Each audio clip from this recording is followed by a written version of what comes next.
Tom Loomis. What's going on today, brother?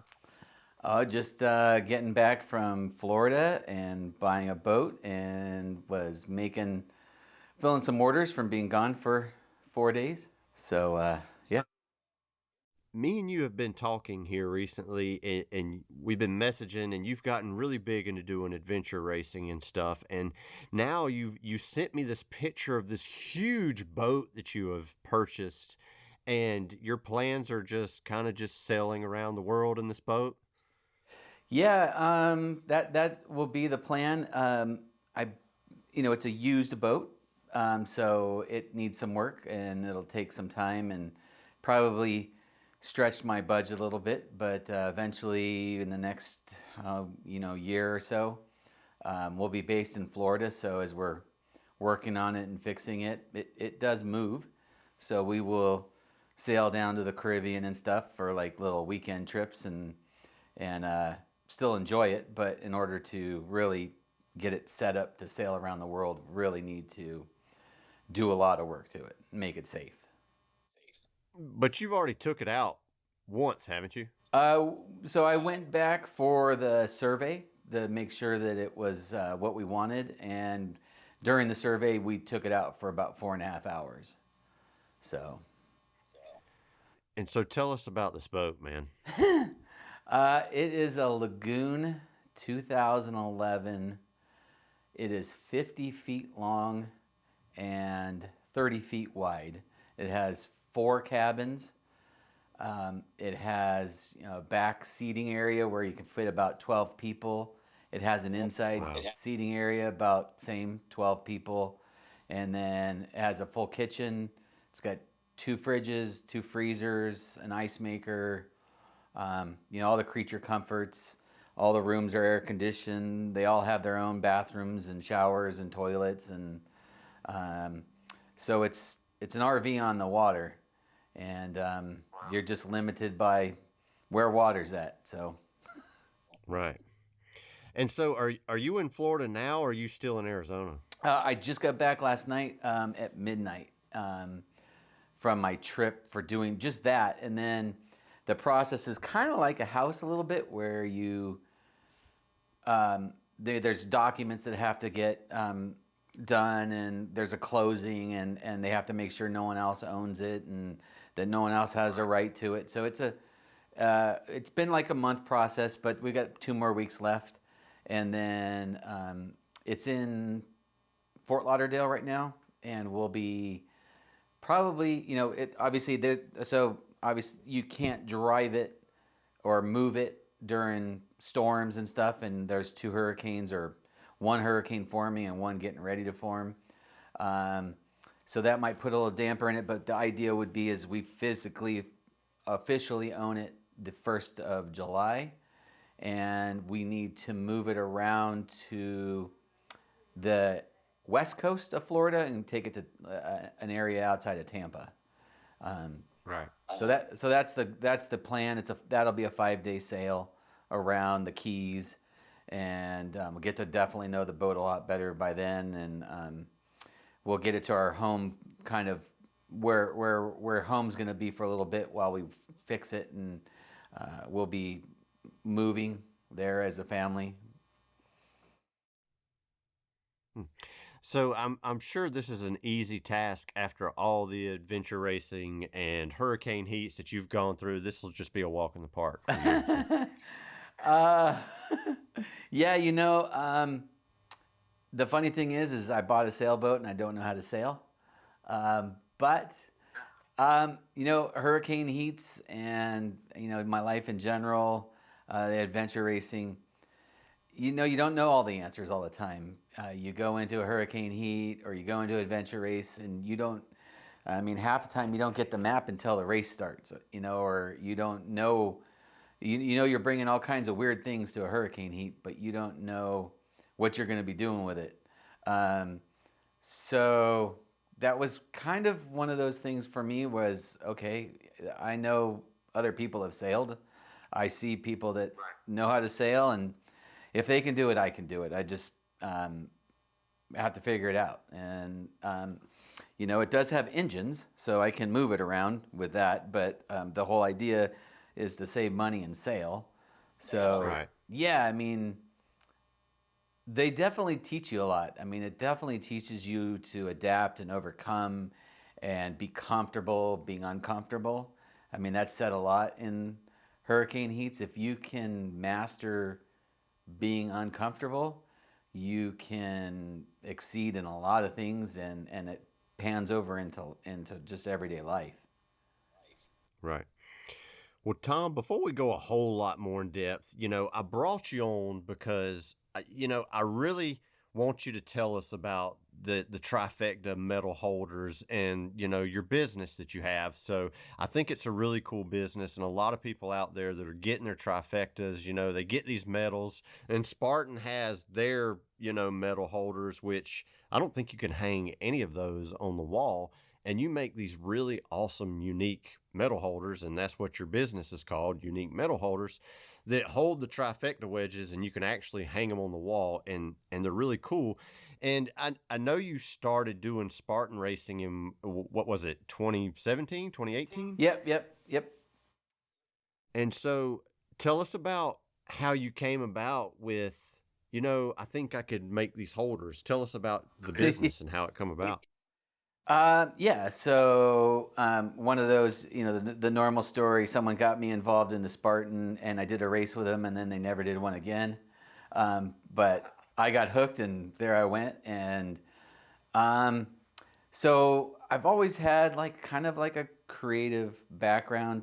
Just doing. I like to create stuff and make things. And out of high school, we had a steel business, and my father was into woodworking and building houses, and so I had a bunch of different mediums that I got to used to, and I grew up in North Hollywood or Burbank, and for a period of time until I was about 14 or so, and my next door neighbor, his dad was he worked for the studios before computer aided graphics and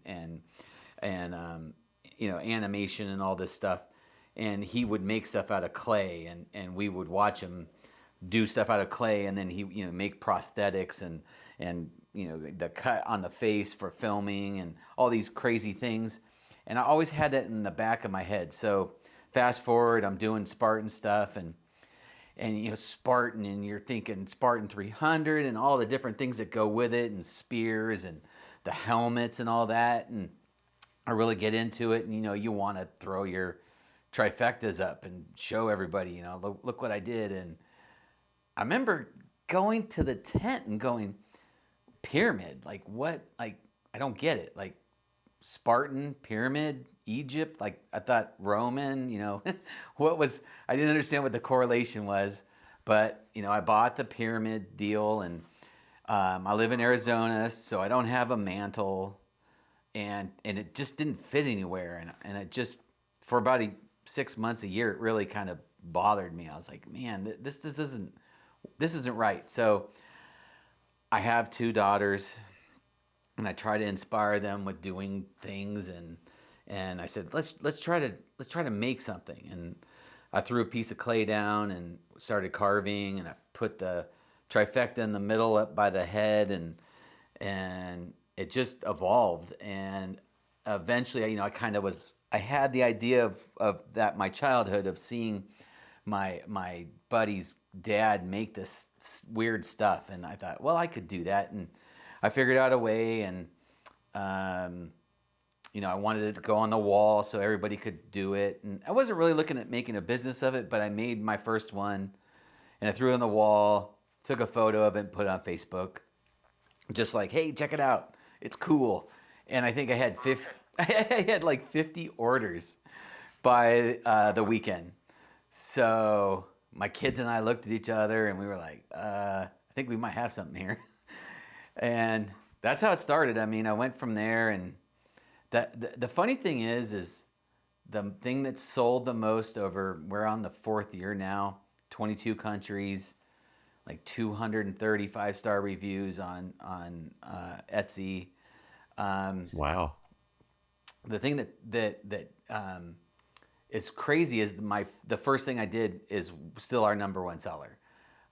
We still sell a lot of other stuff that I've created since, but that's still like what drives people to the site. And we've done some iterations of it a little bit and added some things to it. But for the most part, yeah, that's kind of how it got started. And it's evolved, and the magnet, the way it holds it, is evolved in a different, the earlier ones were a little bit different, but if you were to put them side by side with the ones I made in the first year versus now, you'd be hard pressed to tell a difference.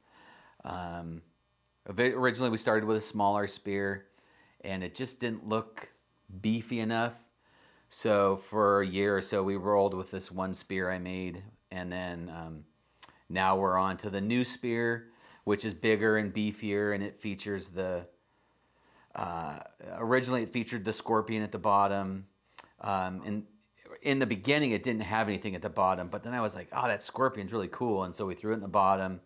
And then I think last year was the sparrow or whatever, and we put a or the condor or something. Yeah, and I put a poll out and said, hey, anybody interested in, like, would you like a condor or a sparrow on the bottom, or would you like a scorpion? And yeah, everybody was like scorpion. So we did that, and then the leopard looks kind of cool this year. So we have both designs still on the website where you can get the scorpion. That still sells heavily, but I'm slowly the leopard is catching up, and if Spartan comes out with a cool one next year, we'll throw it on there. And so yeah, that's kind of how it got started, and then we evolved to like dipping. So I guess I'll go into the process, but a little bit. It is a resin product that flashes. It's an A and a B, and it flashes at about 450 degrees. And we put a powder down, like a bronze or a silver. There's a copper, all the different metals that we use. Basically, we put a powder down, and then we pour this resin material over it, and it infuses it. So it has a thin layer of real bronze or silver, and if you were to throw it outside in your yard, it would green like the Statue of Liberty. So it's the real material on the surface, and we started. We would get a defect here and there, and the defect was in the finish. And so, like the bronze didn't adhere fully or whatever, and we wouldn't want to sell something like that, so we would get rid of it. And eventually I figured out that we could dip them, and you don't notice that finish because you're putting a new finish on. So we've done the Marines logo and the Air Force logo, Army logo. So we have dip. And we do firefighter, so the thin red line, thin blue line, sell a decent amount of those. And so we just slowly have kind of increased our product line a little bit. And so you said that the most popular one is the front-facing helmet one, right? Yeah. That one we sold, I think we're up to about a little over 3,000 of them. Oh, wow. Yeah, that's good. Yeah. I mean, I want to say that one's probably my favorite too, but the side helmet one, I want to say the side helmet one looks better in person than it does in the pictures. Right. Because that finish on that one from that side view, man, it really pops. So in person, I really like that side one a lot. It really looks cool, but the ruggedness of the front facing one is pretty badass, gotta admit. Yeah, I do like you know what? So I'll dive into a little bit of a secret on the whole thing. The side profile one, I do like the face on one. I do like that one just because that has been the one that's been around for the longest. But the side one, I think Montana. I think we did Montana 2 years ago.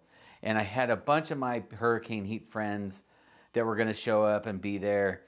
And I wanted something new. And I was pushing really hard to get it out. And I didn't have time to do the recess where the trifecta would go and it would recess into it.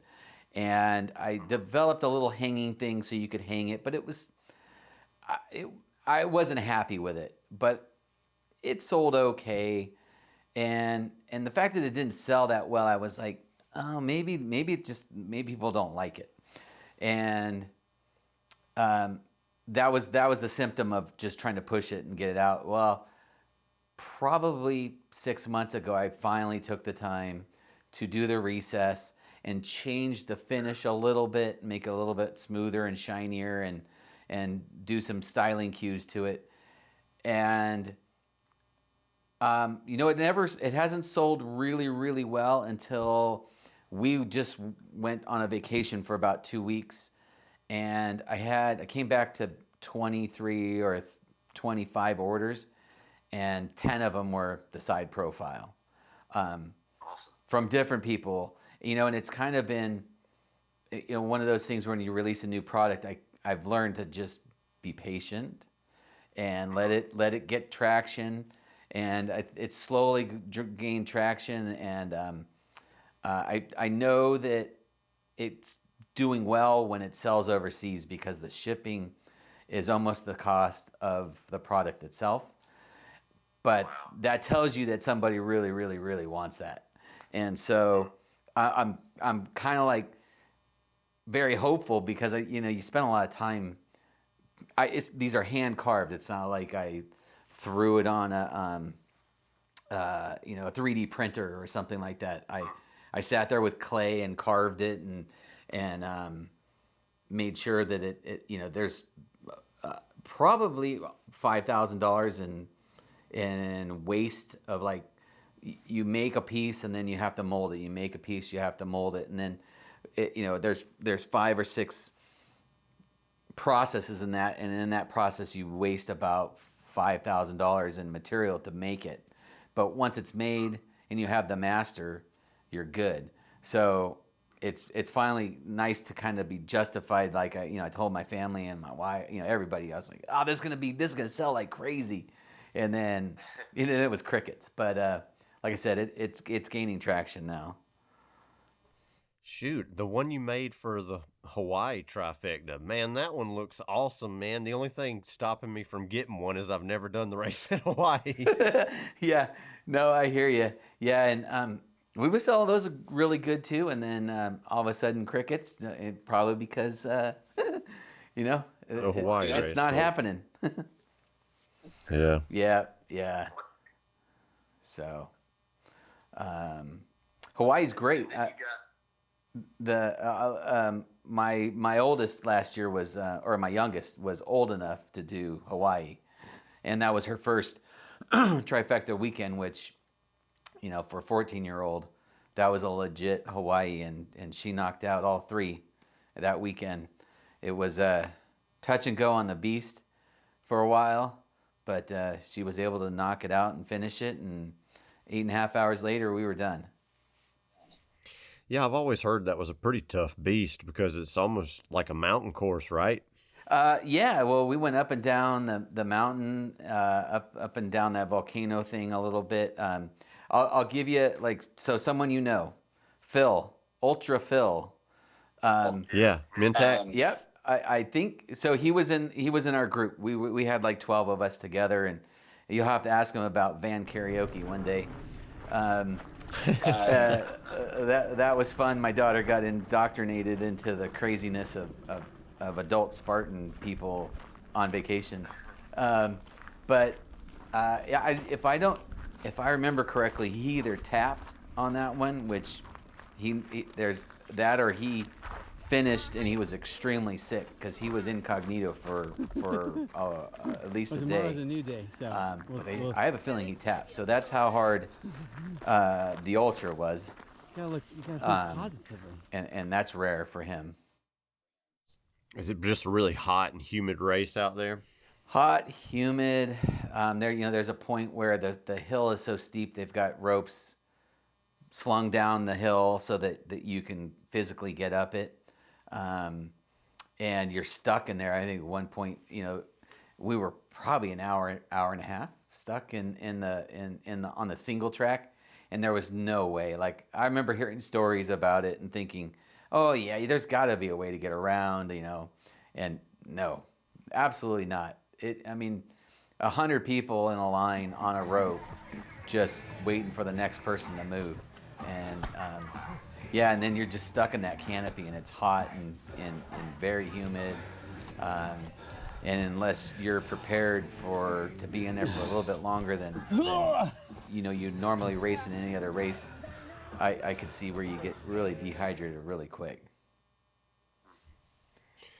So tell us about the other products that you sell. I know you got the trifecta holders, but you also have a light up logo of the Spartan helmet. Yeah, we just released that one.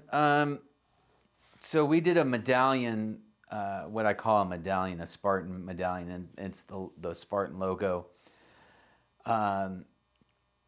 We used to do, well, I still do it, as a nomination. We would hand out, it started originally at Hurricane Heats, where we would hand out this medallion, and I think we're up to about 55 to service members that were nominated by fellow Spartans, and it was generally usually a surprise. And we vowed to never sell that. I've told, a lot of people have said, oh, I want to buy it, and I vowed to never sell them because the meaning behind it and what it represented, handing them out to service members and first responders. But I reached out to my group that have received those and said, hey, I'd like to maybe not sell that exact one, but I have an idea for a light up one, and would you guys think I was encroaching on my promise? And they said, no, go ahead and sell it. We want to see you succeed. And so, yeah, I started we sink an LED light system in behind the main blood splatter that's black or bronze. And it's a little LED. I think it's 14 or 15 inches, hangs on the wall, comes with a remote. And we do that one. And then the other product we do that we sell on Etsy is we do the side profile one with like a challenge coin from pretty much all branches of armed forces.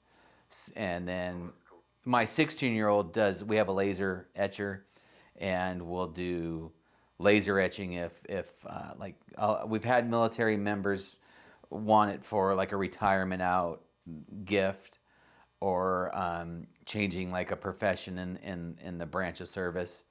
And then that product you can buy on our Etsy site. But then we have like 2 government contracts to make advancement medals that are personalized to their branch of service, and if they're retiring, the government has, I think, $136 million a year allocated or something around there for lack of better words, like Purple Hearts and awards. But then if you're retiring out, or you get a promotion and you get a plaque, that's what that budget is for. And we've secured a couple contracts to fill different ones for the Coast Guard and the Navy. Oh, that's awesome. Yeah. So that's behind the scenes. Has Spartan ever, kind of hinted or reached out about maybe making products for them to sell? That was yes. The long and the short of it, yes. I had a bunch of Zoom calls with head of the company. I was on a Zoom call multiple times, And at one point we were pretty much set, and we had the boxes all planned and what the cost was going to be, and what shipping was going to cost, and it was going to be one of the products they were going to offer online, and they were going to, I think if you had Spartan Plus or something, you got free shipping, but they were going to say, hey, this one's excluded, you're going to have to pay shipping on this. So we went down the line quite a bit, and then that was about the time where we were coming out of COVID. And then I think if you remember, we were coming out of COVID and they started gearing up and hitting, the big venues again. And then they started getting canceled. Where, other than like Florida and some other places, they would say, oh yeah, go ahead and do it. And then I think the media would get a hold of it and said, you know what, maybe we shouldn't do this. It's bad publicity right now. And they said, let's hold off and let's circle back around to this year. That would really help me in my sailing plans. But they said we'll circle back around, and I haven't heard anything. So kind of just making the company worth a little bit more, and maybe entertaining some ideas to, I really want to. I've got teenage daughters. The long and the short of that is I've got teenage daughters. I want to take them out, go sail around the world before they run off and have a life. I would like to do that, so I'm on a time crunch a little bit, and I wouldn't normally think about maybe selling the company or whatnot, but it's a possibility because this is an opportunity once in a lifetime. I'm not going to have teenage daughters forever. Right. So when you make all the medal holders, is it something can you batch make them, or do you just make like one at a time? Like how much time do you have in making them? So we have them, like a perfect example today. My oldest, who's 16, Emma, came out and powdered the molds, put antique bronze in, and powdered them all, and then went away, and she did 10 of them. I'm looking at, I think, 10 of them right now. And she was in here for about an hour doing 10 of them, and then it took me another half hour to pour them. So then I got to polish them and drill them, and then we got to put them in boxes and everything. So at the end, I think we're hands-on touching them for about 12 to 15 minutes is what we got them down to each. We've had custom boxes made. So we have, we order like 2,000 boxes, and they fit in a special box. And for the most part, probably about 12 to 15 minutes is a hands-on time. I want to say something too. Like when I got mine in the mail, like I don't think I've ever bought anything in my entire life that wasn't shipped with as much care as you put into these items that you shipped me, because I was like, man, these things could like survive a plane crash. They're so wrapped up and taped up and sealed so good. I bet it took me at least 5 minutes to unbox every individual one. I hear you. No, years of shipping and stuff getting broke, and then you're like, oh my, there's not a lot of profit. I mean, there's a decent amount of profit. Everybody's got to make money, but more than that was a lot of them are gifts, and the feeling that person on the other end of the line was they just ordered it just in time to give it to their husband or their wife or their kid, or a lot of parents or grandparents order them for significant others, and because it is so unique and it's not just massively known, and we don't advertise all over the place. So it's not something that you see a lot, and when people do see it in person, or they're like, "Wow," and so you feel that like almost pain on the other end, where they're like, can you rush one out? It broke. And we've replaced them in the years. Their first couple years, I mean, I think 1 out of 10 would break. And you just, you know, you incurred a cost, but it was more just you didn't get that Valentine's gift or that Father's Day gift on the day that it was meant for, because it broke in the mail. So we spent the money at one point and hired a professional packer to design a box and come up with it. So yeah, so it's mildly bulletproof. Yes. It's almost like one of those gag gifts you get at Christmas where it takes you forever to open it. Right. No, I hear you. A couple of times my kids will pack them and I'll be, is that an antique bronze or is that a black one or is that, and they look at me like, I forgot. And it's more like, not like I forgot, it's more like, oh crap, I've got to open this thing now because I don't know what it is. It's pretty funny. And you were 100% right. Like, pictures don't do these holders, you know, justice. They look so much more professionally, and all the colors just pop, you know, when you have it in person.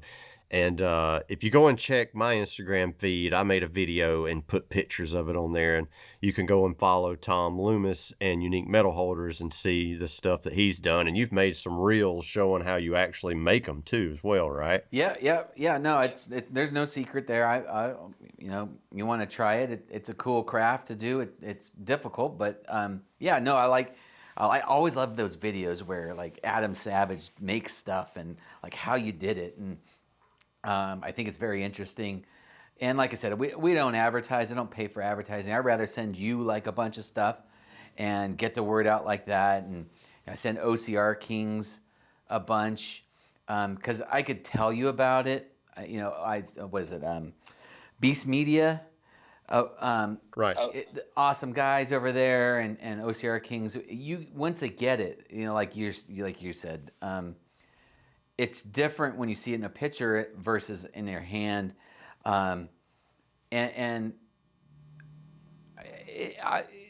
that you make it, like I've made it and crafted it, it's very personal. Being we're here in Arizona, we went to the last Arizona race that was here at the Speedway, and we got fortunate enough to basically park right next to the exit, and my Spartan friends and my family, we set up our tents and everything there, and just more for like not to brag about the you know the income or whatnot, because that's not what it's really about, but more just to get a feel. We're a small company. It's just my kids and I making them, and to go there and put them in front of somebody, and to sell $1,000 an hour for 6 hours, that just tells you that you're on target. And I bet being on site at a race and people seeing it and it's there and they can just purchase it right there, I bet that really helps them sell too, you know. Definitely. And so, you know, that's the other one is it took a while for us to gain traction and gain notoriety as a quality, good product, very unique, not a fly by night type operation. You know, I race heavily. I you know, usually get about 5 to 7 trifectas a year. So I'm out there racing and running with all these people. I don't want to be out there representing a product, you know, on the course and somebody's yelling at me because I sold some, you know, piece of crap.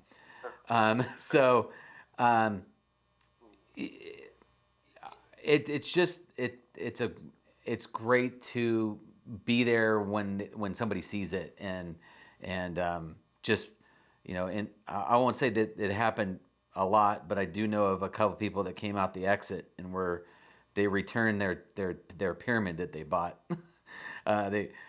They bought ours and then turned around and went right back in and got a refund. But yeah, it's a fun product to make, and the community is just awesome. A lot of people rally behind it. I've got to meet so many great people just in the sport alone, but then, Paul Lachance, we were able to team up with him, and I don't advertise it a lot.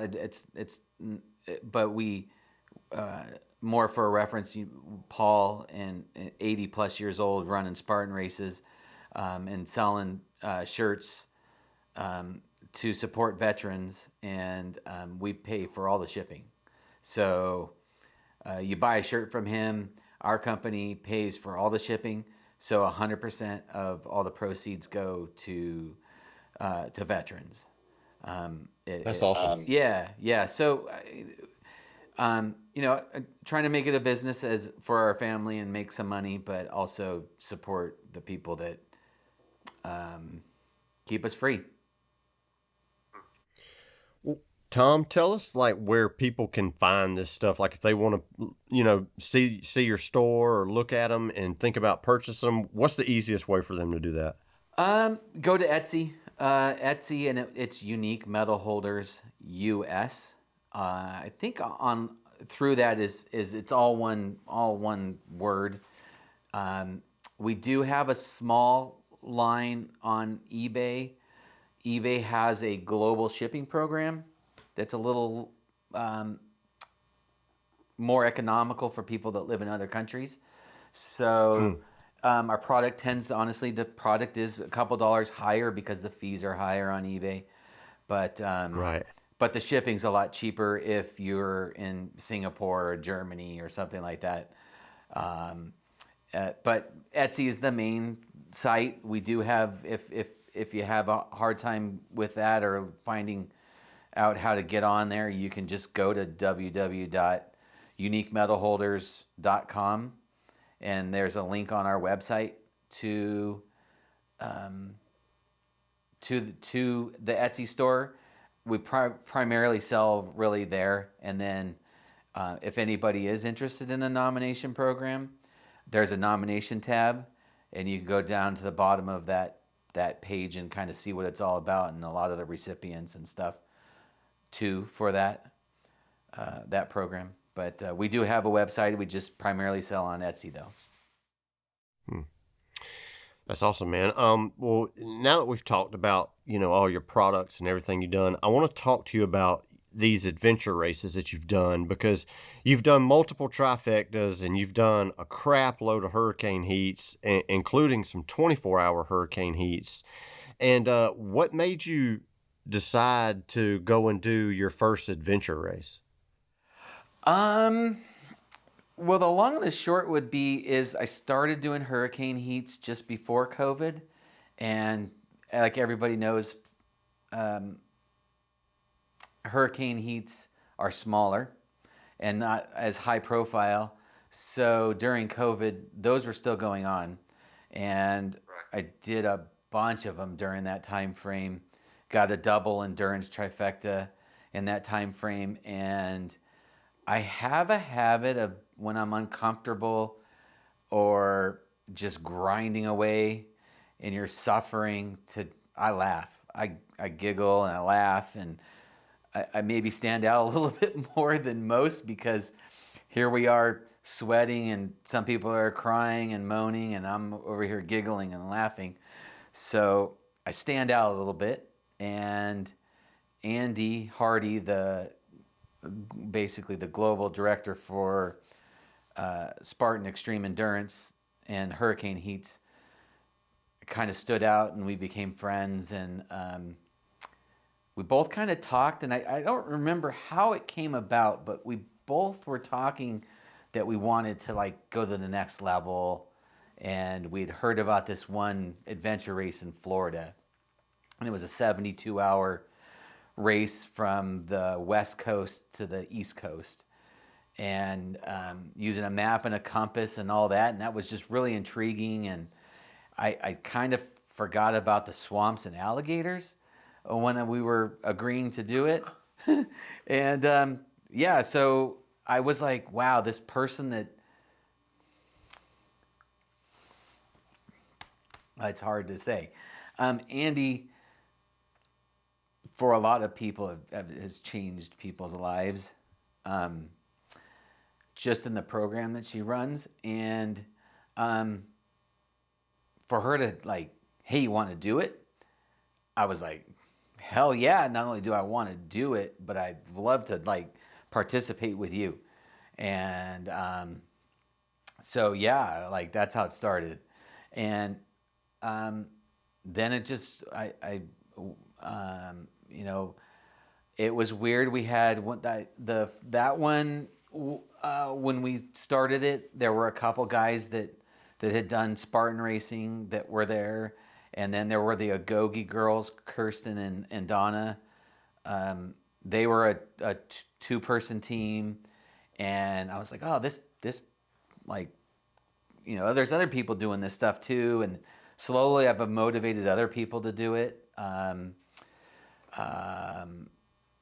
couple death racers are thinking about doing it coming up this next year. And yeah, so I started doing that. It's just the next level. It's 72, like this one was 72 hours straight. You could sleep if you wanted to, but you know, basically you get 72 checkpoints you've got to get along the way. And you're biking, paddling, trekking. You're not really running because you are carrying a pack with all your food, your water, your medical supplies if somebody had an issue. So you're like self-sufficient. You carry a GPS trackers in case you get hurt and you get way off track, they can come find you. But for the most part, you're making it across the state on your own, finding checkpoints along the way. So they know that you didn't jump in an Uber and take it over to the finish line. And it's just another level of crazy people, and it's a blast. I've done 13 now. Oh wow! Yeah, all over the place. I mean, I have seen Maine, Arkansas, Tennessee, New Mexico, California, Croatia, Slovenia. All over the place. What's the worst you've ever gotten lost on one of these races? Fortunately, probably 6 miles, and we figured it out right away. And the thing is you're gonna get lost. I mean, you're gonna get lost. It's just how fast are you gonna figure it out? I've heard stories of people getting, they're 40 miles off course, and that sucks. But 6 miles on a bike, oh well. That cost us 15-20 minutes or something like that. And in the grand scheme of 72 hours, you just slept less. Do you do the mapping when you do these races, or do you have somebody else on the team that does it? So generally, it depends. The long and the short of it will be yes. I tend to nav, but you can't nav the whole time because you can't be that focused. You've got to, when you're mountain biking, you've got to know every little turn and this way and that way. And that takes a lot of focus to focus on the map and ride fast. And after a while, you become bug-eyed and you need a break. So usually it's a 4-person team. And there's usually that makes sense. Yeah, there's usually 2 people that know that are going to be the navigators. So it makes sense to have it as a team effort. I mean, and you can have, I could see where you might have one person be in charge of it, but everybody needs to be involved. That way, if there is a problem and, the person in the head of it says, hey, I think we're lost. Everybody kind of knows what's going on, so you can all meet together and figure out, the best course of action at that point. Yeah. So you usually end up with what happens is there's usually two people that are navs. There's usually a primary navigator and then a backup navigator who will fill in. Normally the primary only needs like a couple hours of break, or they'll nav like the paddle section where that could be 6 to 12 hours, and that's a good break for them. And then kind of what you were getting to is, so the rest of them, you rely on timing. So you'll get to a spot where you got a checkpoint, and the next checkpoint's 5 miles away, and you'll say, okay, at this pace we should make it here. So one of you, time it. So watch the time, and if everybody is on track, or the nav will go, hey, okay, we're looking at an hour to the next one if we're on track, and it's going to be at a mountain that's 500 feet higher than what we're at, and as long as everybody's paying attention, you shouldn't really pass that up by much in the process. So everybody's kind of involved. Plus, you do get involved with reading the map, and you lose track of time, and you forget to drink, and you forget to eat. So the other people on the team will do that, where they'll, hey, okay, it's been 15 minutes, take a bite of something. It's been a half hour, take a bite of something. Do we need, we've been wet for 2 hours. Do we need to change socks? And so we got like the mother hens that'll take care of everybody. And then, generally there's somebody that's the ox, and will carry something of somebody's to lighten the burden. And so it becomes, there's two people that seem like they're not necessarily doing anything, but really once you get involved in it, everybody's doing something. And as long as we're all paying attention and on the same wavelength, you can like catch those where you don't get lost, and work together really like a team. So being in like Croatia and Slovenia, were those races like super difficult because you were totally, unfamiliar with that terrain and that country? I imagine those had to be probably the toughest, right? Yeah. So there hasn't been a Spartan race I haven't finished. There hasn't been a Hurricane Heat that I haven't finished and graduated from. And up until Croatia a month ago, or right around there, I hadn't tapped out on anything adventure racing wise, but it was rough. It was 102 hours or 105 hours and 350 kilometers, I believe. At hour 31, I tapped out because at some point I had contracted COVID, which turned to bronchial pneumonia, and my left lung collapsed. So no way. Have you recovered from that? What's that? Have you recovered from that? So not really, actually. This weekend coming up was Endless Mountain, which was a 5-day, 120-hour adventure race in Pennsylvania.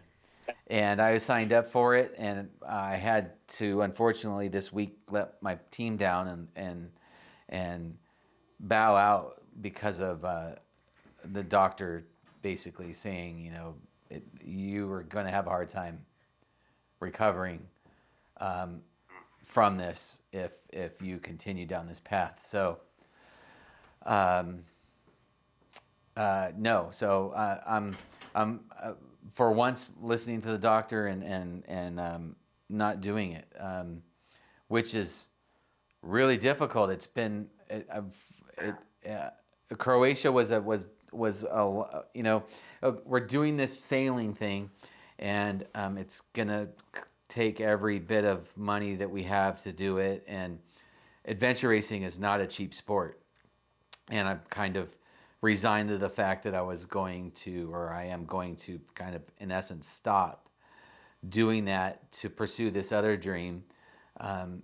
And so Croatia and what was called Endless Mountain this weekend coming up were dreams of mine, bucket list items that I wanted to do, and to for one, not finish a race was just weird for me. I'm still just kind of baffled by it. Normally I could just power through anything. But so it was a big deal to tap out and basically kind of end my career in kind of like a fail. But it happens, and all I've reached out to a few of my adventure racing friends, and they're just, hey, that's what happens sometimes, and just move on. I think if I was well, I would have been fine. It's misery, it's extreme uncomfortableness. With COVID and bronchial pneumonia, I made it 31 hours and 14,000 feet of elevation gain, and wow. It rained for,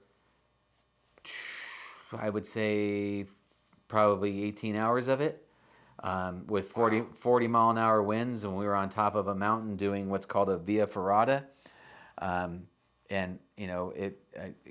gave everything I could to get up there and just keep moving and hoping it passed. But, I didn't know that's what was going on at the time until I went to the hospital.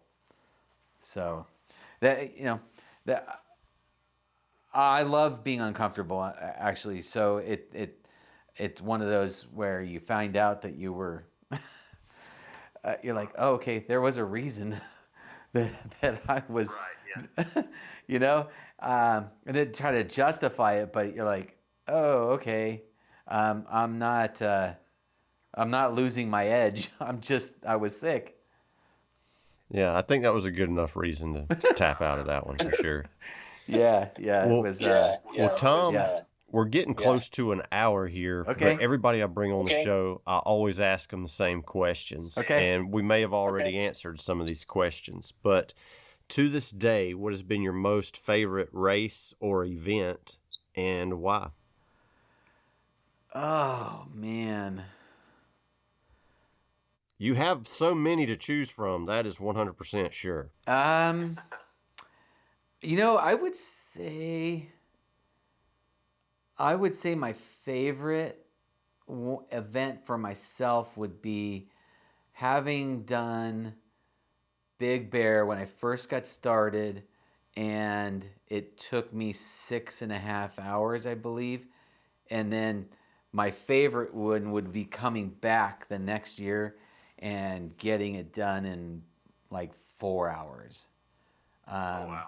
Because, the people on the East Coast maybe don't come out here, and you've got your Palmerton and your Killington and stuff, but out here we have soul crushing Big Bear.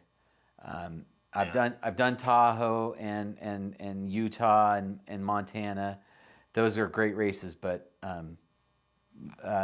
Big Bear's got the soul crusher tag because it is, and to knock it out in 4 hours, to me that I still like super happy about that. I've never done any of the West Coast mountain races out there, like Colorado, Utah, Tahoe, and Big Bear, but I've watched all of them on TV multiple times, and Big Bear always looks the scariest on those climbs when they used to do the old National Series races where you just saw them running, and it looked like they were going up or down most of the time. That looks like, that's the West Coast Killington over there is what it looks like to me when I'm watching it with at elevation too, so it's harder to breathe as well. Yeah. Yep. Definitely. Okay, so now I want the reverse of that question. What's been, your worst race, the race you disliked the most, or the hardest race, and why? That one's hard because I like suffering. I've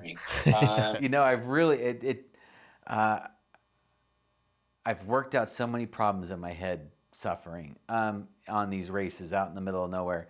I would say, not to discourage anybody from doing adventure racing, but probably the worst one would be the first C2C, my first adventure race, because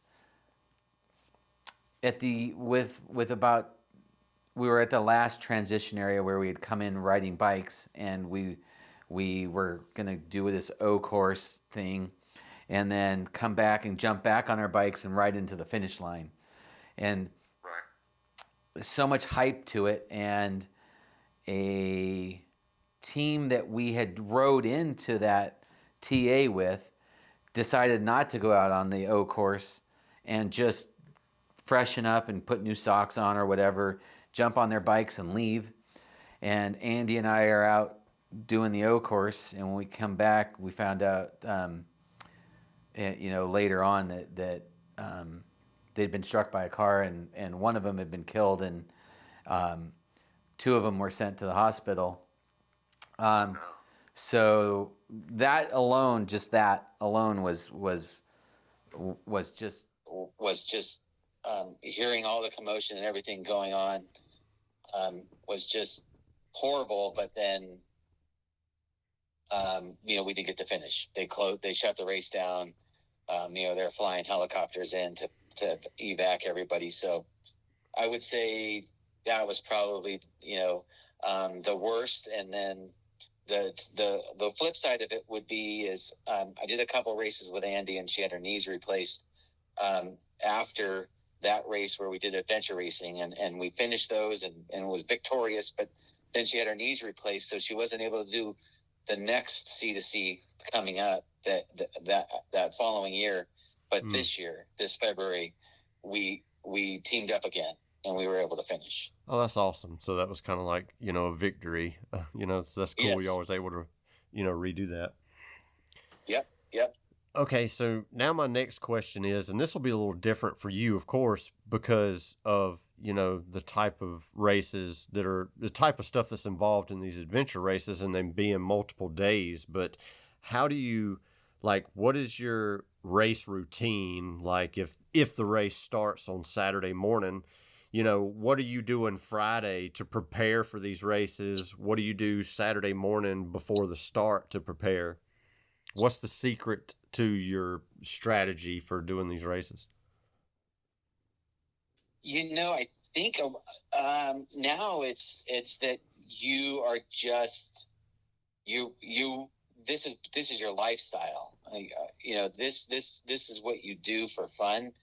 And when I say this is what you do, I mean you're all you don't just go do an adventure race. You don't go just do or try to compete in a Spartan event off cuff. You're training, you're running, you're biking, you're always kind of prepared. So last minute someone can call you up. And in fact, actually Croatia, I didn't have a team up until 2 weeks before Croatia, and somebody dropped and they needed somebody. So they called me up and said, "Hey, can you do it?" And I was booking plane tickets. 5 minutes later, I wasn't. Wow. Oh, I need to prepare and I need to get ready. I already knew I was ready. I already knew that I could do it. And so to answer the question, what do I do to prepare? It's just, I'm always, my stuff is organized, and just tell me when. Hey, that's an awesome way to be. Always be prepared. Yeah. And I learned, real quick, I learned that from Milo Villanueva. He's a Cryptea out of Austin, Texas. And he H3X, we were a 24-hour Hurricane Heat. And he was supposed to do he was supposed to Cryptea for it, and it didn't work out. And I called him up and said, hey, why don't you go do it with me? And he said, hell yeah. And that was 2 days before the event. And I said, you're ready? And he goes, I'm always ready. And I strive to be like that. And so I am like that now. Tom, you seem like you'd be a prime candidate to do the death race. Have you ever thought about it? You know, I have thought about it. I spent this weekend with Crystal, who was at Summer Death Race. When I was out in Florida, I you know, there's a reason to do this stuff, this Spartan stuff. I called her up and said, hey, I got to go look at a boat. I don't want to spend money on a hotel room. And she said, stay with me. You know, she asked me the same question. I've kind of thought about it. I have a lot of friends that have done it. Yara, who's I think the last female to finish it. Mm-hmm. Andrew, who surprised us this year when we finished C2C, popped in after Jacksonville Spartan race and saw Andy and I finish with Matt Waller, who runs the gauntlet. Matt was part of our team that runs the gauntlet and is a 3-time death race finisher, I think. Mm-hmm. No, let me just say that I just, for some reason, it just doesn't appeal to me. I can't tell you why. People are like, well, you go do an ultra. Do an ultra. You can do an ultra. I'm like, I have no interest in doing an ultra. Huh. They're like, but you do all this stuff. And, you know, I'm like, for some reason, I don't have interest in doing it. I love the people that do them. I just don't have any interest in doing it. So the short answer on that one is I'm just not interested. And you have to want to do it, because at the end of the day, it's really all mental. It's all mental. And if you don't want to do it, you're not going to do it. But everything that I've wanted to do up until these last two, I finished. I feel like, Tom, if you would go and do an ultra and you would earn that buckle, you'd be like, man, I need to think of a really cool holder for this buckle, and then you'd make some cool buckle holder, and everybody would fall in love with it. Yeah, I'm quietly working behind the scenes on one. It's not out yet, but I learned my lesson with the first side profile where I didn't make it like I wanted it, and it didn't sell well. So I could have rushed it out probably a couple months ago, mm-hmm. but it's just not quite perfect. Right. There's been some, I've thrown some stuff up on Facebook and Instagram, and it's in the background, and the ultra people out there, because they're like, hey, I see that thing in the background. I saw it too. I don't see it on your website. And you're like, oh, you picked up on that. And I'm like, just be patient. And the other thing people can do, if anybody's interested, I do have a YouTube channel. It's Loomis Family Adventures. Mm-hmm. And we do have shorts on there that show you like tips to hang your medals free. Like, you don't have to use our holders. But if you do have our holders, it shows tips and tricks to hang your stuff. And that's where we also usually will release like new product, like a video of a new product or whatnot. And so if you go to the channel and you subscribe, you will get notified about that. Plus you can see some crazy sailing stuff, and I have adventure racing videos up too. Tom, I would hate myself if I didn't ask you about how you told me you were an auto mechanic, coming up, you had your own shop, but you said that you had made 10 cars with Alice Cooper that actually went to auction at Barrett-Jackson?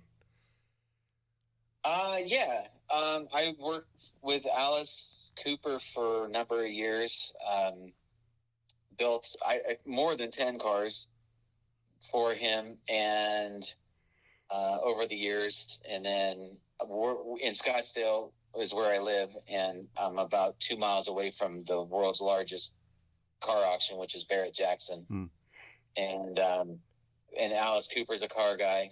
So, I built a couple cars for him, a bunch of cars for him, and then represented them at Barrett Jackson when they sold. And inevitably I would have my own car, and he would be like, offer me a couple extra dollars more than what it was worth and take it off my hands. And I did that for probably about 5 years until I got out of it. So what kind of cars were these? American muscle cars? Usually it's like 69 Camaros. Those are popular with him. Mustangs. In fact, I think he likes to buy and sell. He'll buy them and drive them for a year or two and then sell them.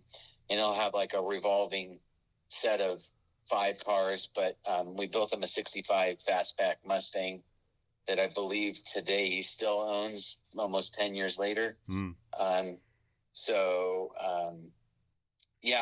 then we built a couple Harleys for him, and Roadsters, 32 Roadsters, and Chevelles, 70 SS Chevelles, all kinds. He's not like, he's not like a Ford guy or a Chevy guy, or if he likes the look of it, he'll go on tour, and the funny thing is he'll come back and, hey, Tom, pull out his wallet, and he's got this article that he ripped out of a magazine, and it's folded up in his wallet. And, hey, can you build this? And you could tell it's been on tour with him for freaking 3 months, because it's just the edges are jacked up. And that's funny. And hey, can you make this? Can you do this? How much? So it's pretty funny. He's a great guy. Very, very, very humble, awesome guy. Great family. That's pretty awesome. What's the highest that one of your cars went for auction at Barrett Jackson? It was a car we did in conjunction, him and I together, where he signed the car. Right. And a definitely Alice Cooper fan bought it, and I believe it was just shy of $200,000. Oh wow! What kind of car was it? It was a '69 Camaro with white stripes, and it had a LS. I think it had an LS6 in it. Oh, nice. So about 700 horsepower. So why did you get out of the car business? It's doing well and making good money, but I wanted, I've had this dream for a while, and the sailing dream, and it's not something that happens right away. In order to do this, we had to sell our house, and I had a 3,000 square foot garage at home. Wow. So I had 3 lifts. I worked on other celebrities' cars, and it was because, they didn't want to go to the dealership and get mugged and right. All that. And so, I once I got Alice Cooper, he referred other people. And so I did a lot of work at home. But I still had this dream, and I have a time frame. And so over the past 5 years, we slowly, got our house ready for sale. And that meant at some point I had to get rid of, stop doing what I was doing in order to do it. And it's the sacrifice you got to take, people are like, oh, you're going to adventure racing. You love it so much. And I love my house, but, those things just come and go, and life will pass you by if you just hang on to things. And I'm not into hanging on to things other than memories that are made with your family and friends. What other celebrities did you work on cars for? Dave Mustaine from Megadeth. Oh, cool. And the original drummer for Linkin Park.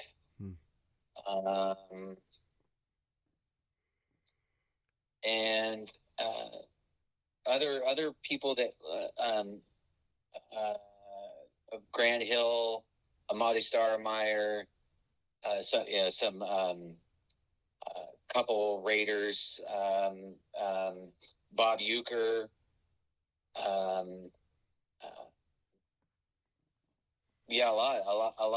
lot of them. Some of them, I had a website at one point, and I would show my stuff, but a lot of them don't want it known. They would, hey, can you take that down? I don't want people to know what, that I have that, or that's mine. Right. Cheech Marin, 60s. I built a 64 Impala for Cheech Marin. Oh, cool. And and did a couple cars for some shows that, other people represented, but, for not shows like kind of like Gas Monkey and stuff like that. Right. But so it's been interesting, and meeting the people that they're all just normal people. They just want to live their lives, and but it's been fun meeting them and seeing their taste and living that style. I had a great time. But like I said, the sailing thing, some people are like, oh my God, I could never do that. And some people you find more than not. I had a good customer base, and I told them all, I had a big going away party, and I was surprised to see how many people had that dream, and they just weren't. I'm like, why aren't you doing it? Well, my wife doesn't want to do it, or somebody doesn't want to do it. And, or I'm too old now. And that just tells me right now I'm doing what I should be doing. People are saying, you're sacrificing a lot to do this, and how do you know you're going to like it? And to me, it's like you hear those stories of the people that I wish I could do that. I wanted to do that. It's been my dream forever. And then, the people that say, I'm too old now. And, so I'm just, my wife and I are like, we could retire if we kept on our routine and be set well in a couple years, but I want to skid into death all worn out and with lots of memories. That's awesome. She shares this passion with you too, because I know a lot of people's wives would probably be like, we're not doing this. This is crazy. Yeah. Well, and my wife had that. She was, and she had a fear of the ocean and of what was underneath. And at some point, I convinced her to get scuba dive certified. Oh, cool. And then a couple of years later, she came back and said, that I think your dream that you told me about, let's do that, because now I'm not afraid. And so that's what started it. Like that, I told her this dream probably 20 years ago. And my kids both are certified scuba divers too. So we're looking forward to go and seeing all that the globe has to offer. That's awesome, Tom. Well, hey man, I'm out of questions. Is there anything you want to add to this? Or I know you already said where people can follow the store, but can you tell them where they can follow you personally and see your adventures? Yeah. So obviously on Facebook, Tom Loomis, and Loomis like the armored car without all the money. Yeah, that's what I tell everybody. People are like, how do you spell that? And I'm like, you remember those armored cars driving down the road? Well, that's how you spell it. Loomis. And so Facebook, Tom Loomis, and YouTube, Loomis Family Adventures. I think I have about 15 videos up there. Slowly getting better at editing. Some of them are a little rough, but if you jump on there and follow, we've slowly perfected it. I have a pig video of pigs swimming in the Bahamas as a short that just got released, and it's pretty good. Like my wife was like, "You're getting a lot better." That's awesome. Hey, Tom, well, good luck to your sailing adventure, man, and I hope that we can have like a recap episode once you're done. Yeah, I hear you. Hey, I appreciate you taking time to do the interview. Yep. Hope you enjoyed the interview. I want to thank Tom Loomis again for taking time to talk to us.